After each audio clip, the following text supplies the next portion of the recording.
వాళ్ళు చెప్పినట్టుగానే ఒక మీడియా ఛానల్కి ఇంటర్వ్యూకి పిలిపించి ఆ కింద మెట్లు దిగుతుంటే సీసీ కెమెరా లేని చోట నన్ను కొట్టించి అంత పెద్ద కథ అయింది. తర్వాత నేను హాస్పిటలైజ్ అయ్యి కేసు అయింది.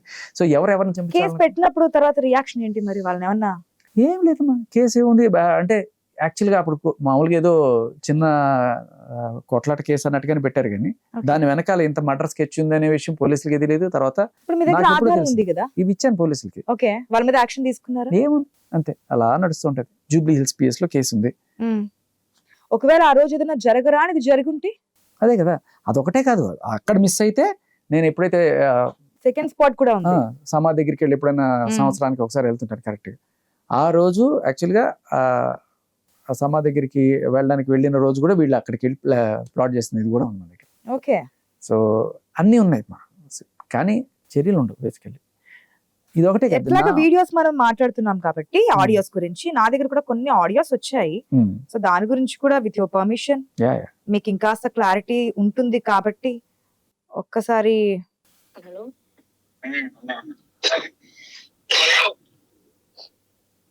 కార్తీక్ నంబర్ అది ఇన్ఫర్మేషన్ లేదు. మళ్ళీ కార్తీక్ అంటే అదే ఇందాక ఇప్పుడు వచ్చిన కార్తీక్ వాళ్ళ తమ్ముడు. ఫస్ట్ గెట్ వచ్చాడు 907 కాదు వాడి కాదు. ఒక నిమిషం ముందు దాన్ని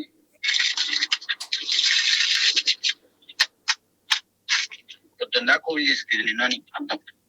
రేపు నువ్వు నిద్ర లేచిందా పడుకుంటే అంత ఉంది, పడుకుంటాను పక్క పక్కన అయితే బాగుండేది. ప్యాకెట్లు ఇస్తున్నావు ఏంటి ప్యాకెట్స్? ఈ మధ్య వీడియో కాల్ లో కూడా మనం చూసాం, ఇట్లా ప్యాకెట్ చూపిస్తోంది. దీంట్లో కూడా చాలా 6 minutes అరౌండ్ 7 minutes వరకు ఆడియో ఉంది. వాళ్ళకి రకరకాల కోడ్ వర్డ్స్ ఉంటుంది. చపాతి అంటోంది, నాకు గిఫ్ట్ కావాలంటోంది, ఇక్కడ నుంచి వెళ్ళగానే కార్ లో వేసిస్తారంటుంది. ఏంటి అసలు ఈ వ్యవహారం? అది దాంట్లో ఏముందో మనకి తెలియదు, వాళ్ళ కోడ్ వర్డ్స్ ఏంటో వాళ్ళకి తెలియాలి. పట్టుకుని వాళ్ళు పీకితే పోలీసులు వాళ్ళే చెప్తారు. బట్ ఈవిడ పట్టుబడిన కేసు ప్రకారం చూస్తే నార్సింగి పిఎస్ లో ఈవిడ మీద రిజిస్టర్ అయిన కేసు 22B నార్కోటిక్ సెక్షన్ ప్రకారం డ్రగ్ పెడ్లింగ్ కేసులో ఈవిడ దగ్గర 5 grams మెత్, MDM ఏదో అంటారు దాన్ని, చాలా బ్యాండ్ మాదక ద్రవ్యం, అది ఈవిడ కలిగి ఉన్నందుకు గాను ఈవిడిని అప్పుడు రిమైండ్ చేశారు. బట్ ఆ కేసులో ఇప్పటిదాకా ఛార్జ్ షీట్ కూడా కాల.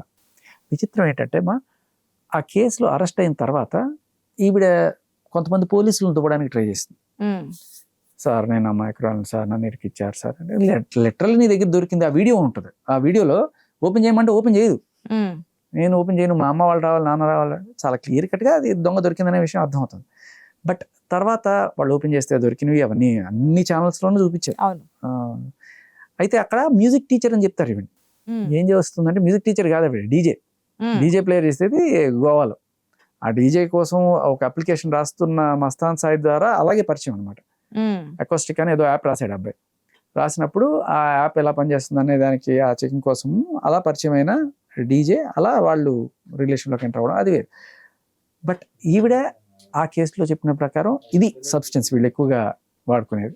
మీరు అనే ఆ ప్యాకెట్లలో అదే ఉండొచ్చు, లేకపోతే వాళ్ళు చెప్తున్నారు కదా, అంటే క్లియర్ కట్ గా అందులో అర్థమవుతుంది. వీడియోలు చూసినప్పుడు తను కూడా చెప్పింది ఇది ఇప్పుడు వీడియోస్ కాదు, లాస్ట్ టైం అంటే ఓల్డ్ వీడియోస్ ఇప్పుడు మళ్ళీ కావాలని చెప్పి తీస్తున్నారు, మీరు ఎవరు నమ్మకండి అని చెప్పి తను మళ్ళీ లేటెస్ట్ వీడియో రిలీజ్ చేసింది. చాలా మంచి పని చేసింది ఆ వీడియో చేసి. ఎందుకంటే ఓల్డ్ వీడియోస్ అంటే ఆవిడదే అని ఒప్పుకుంది.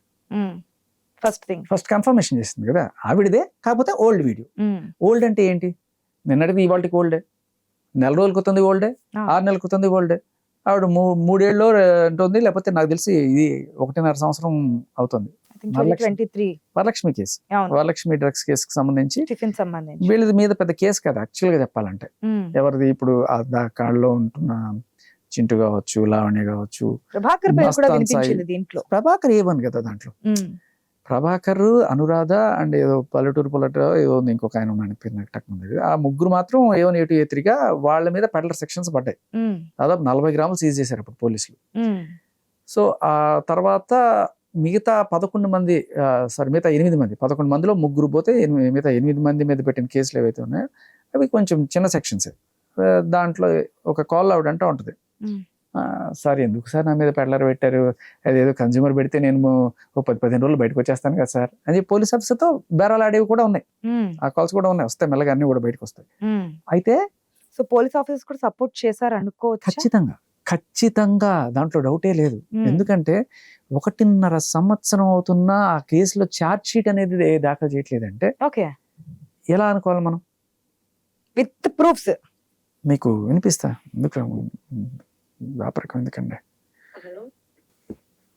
చక్కగా కూరగాయలు బేరవాడినట్టు ఎంత ఎంత కావాలి మీకు చెప్పండి, మళ్ళీ సరదాగా ఆయన్ని రే ఏంట్రా అని చెప్పి ఆయనతో ఖచ్చితంగా నేను పోలీసుల మీద బురద చల్లాలని చూస్తున్నాను మైలాడ్. ఎందుకంటే నన్ను మోసం చేశారు. నా పైన ఆ రోజు సీన్ రీక్రియేట్ చేశారు 7/11 నా అపార్ట్మెంట్ దగ్గర. కాకపోతే నాకు నచ్చాడు కాబట్టి లైన్ వేసుకుంటూ కొంతసేపు చూస్తున్నాను.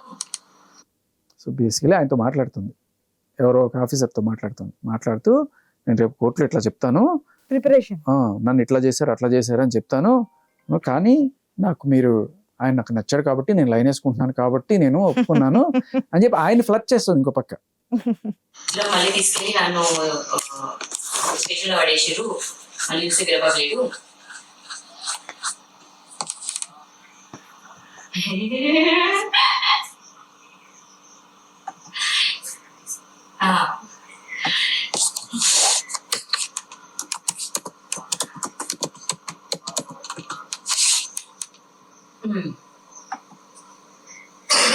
నాకు ప్రిపరేషనే ఆయన దూకుంటుంది.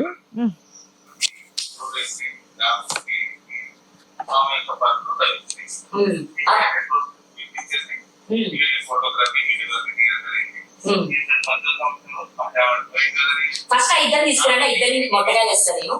ఎవరో విట్నెస్ పెట్టింది. సో విట్నెస్లు ఎవరైతే పెట్టారో వాళ్ళని కూడా బ్లాక్ మెయిల్ చేసి మొత్తం ఏదో రకంగా నేను బయటకు వచ్చేస్తాను. కొనేయడానికి ఎంత ఖర్చు అవుతుంది సార్? నా దగ్గర అంత ఎక్కువ లేదు కానీ ఎంతో కొంచెం బంగారం ఉంది. అది నేను సరే ఎంత ఖర్చు అవుతుందో చెప్పండి అప్రాక్సిమేట్. అరే నీకు చెప్తున్నా మామూలుగా ఉండదు నీకు సీరియస్ గా. ఇప్పుడు నా పేషెంట్స్ ఎస్ఓటి వాళ్ళు తీసుకొచ్చిర్రు. ఎస్ఓటి వాళ్ళు తీసుకొని వచ్చి నర్సింగ్ లో ఇచ్చిర్రు. ఈ నర్సింగ్ లో ఆ కొత్త సిఐ, ఇంకొక సిఐ శ్రీనివాస్, ఈ అశోక్, మురళి, ఇక్కడి నుంచి వీరబాబు, వీళ్ళందరూ 5 కలిసి ఒక ఆడపిల్ల మీద అన్యాయంగా దౌర్జన్యంగా కేసు పెట్టిరు అని చెప్పదా. ఇప్పుడు ఇదే కోర్టులో నేను చెప్తే నా పగ తీసుకుంటారా పోలీసులు? ఎంత సిద్ధంగా ఉన్నా సరే నేను దేశద్రోహినా నేను. 169 మీరు మీ దగ్గర ఉందన్న మళ్ళా నన్ను అడుగుతున్నారు. 169/2024 ఆవిడ ఎఫ్ఐఆర్ నంబర్.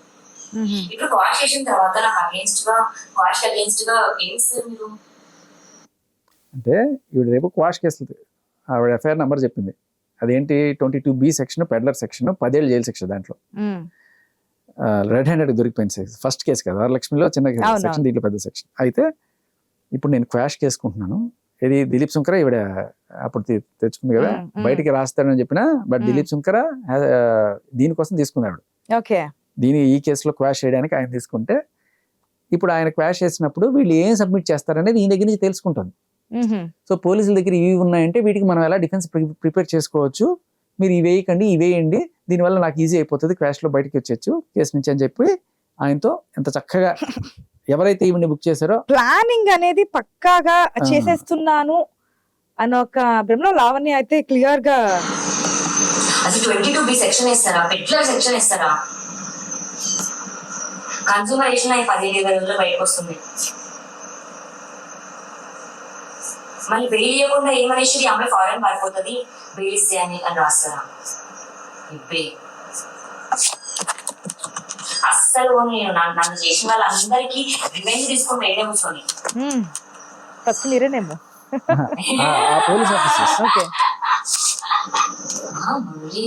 మురళి సాగరా ఎప్పుడు ఆయన్ని ఆయనేమో మంచిగా నల్ల కళ్ళు వేసుకొని వచ్చాడు. ఏం జరుగుతుంది సార్ అని పిలిస్తే అప్పు చూపించుకోవాలి. టాగోర్ సినిమా క్లైమాక్స్ వచ్చింది నాకైతే అక్కడ. ఓకే, మొన్న నేను చూసిన ఒక ఆడియోలో కూడా బెంగళూరులో ఎవరైనా తెలుసా అంటే ఆ తెలుసు, తీసుకొచ్చే వాళ్ళు ఉన్నారా అంటే ఈ ఏరియాలో ఉన్నారు, తీసుకొచ్చి ఇస్తారు అని చెప్పారు. సో దాంట్లోనే అర్థమవుతుంది కదా, సో ఇదంతా ఒక బ్యాచ్ ప్రకారం జరుగుతోంది. ఈయన అడుగుతున్నారు అంటే క్వాష్కి ఏమేమి అంటే ఫోటోలు గిటోలు ఉంటాయి, మీ దాంట్లో దొరికిన ఉంటాయి కదా, ఆవిడ బ్యాగ్లో ఏమి దొరికాయి అంటే ఓన్లీ ఆ సబ్స్టెన్సెసే కాకుండా పీల్చే ఉంటాయి చూసారా, ఓకే అది దొరికింది కదా అంటే అది బాగుందని నేను కొనుక్కున్నానంట. బాగుందని కొనుక్కున్నాను అంటే బాగుందని కొనుక్కున్నా అలా అంతా కుదరదు కదా, అర్థం అవుతుంది కదా, స్పూన్ ఉంది తినేది ఉంది, అది ఇది దానికి సంబంధం లేదు అంటే వినే వాళ్ళ చెవులో కాలీఫ్లవర్స్ అంతే. పెట్టుకున్నారు కదా. బేసికలీ ఆయనకి చెప్తుంది అనమాట, ఉమ్. బాగుందని కొనుక్కున్నా అని చెప్తుందంట కోర్టులో రేపు, అదే ఎందుకంటే judges నాకు కూడా అది అంత cute గా easy అనిపించింది గా. కాబట్టి కొనుక్కున్నానంట. నాకు నచ్చినాయి, నాకు ఏది నచ్చినా రోడ్డు మీద రాయి దొరికినా నేను తీసుకొచ్చుకొని పెట్టుకుంటా. అదే క్రమంలో అది కూడా నచ్చింది మెత్. అది డ్రగ్స్ యూజ్ చేస్తారా ఇది దానికంటే ముందు అది ఎంత క్యూట్ గా ఉంటుంది మీరు చూసారు కదా అని. ఆ పైపు అది ఎంత క్యూట్ గా ఉంటుంది, నేను మీకు అది కూడా చూపిస్తా ఆ పైపు. ఓకే చిట్టుగా సార్ ఇంగ్లీష్ జస్టిస్ చౌదరిలో ఎన్ రామారావు గారు అదొక ట్రేడ్ మార్క్ లాగా తీసుకున్నారు. వాళ్ళకి అవసరమేమో డ్రగ్స్ అమ్ముకొని ఇది అది. రాజ్ సినిమా చేసుకుంటున్నాడు, పని చేసుకుంటున్నాడు, ట్యాక్స్ పేయర్, రాజ్ ట్యాక్స్ పేరే, బట్ ఈవిడే అవసరమే మాకు. ఆయన పేరు చెప్పి డ్రగ్స్ పే వీడిని వాడిని ఫస్ట్ నిన్నరా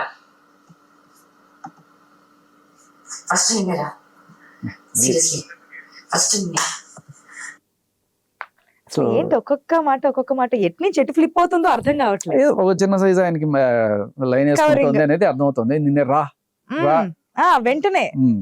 ఒక్కసారి ఇది చేస్తారన్న దగ్గర నుంచి రా అనగానే ఏందిరా ఆయన అనేసి అయ్యో రాముతుంది అంటే ఆవిడకి నా మీద పర్సనల్ గా ఫీలింగ్స్ ఉన్నట్టు ఆయన పాపం ఫీల్ అయ్యి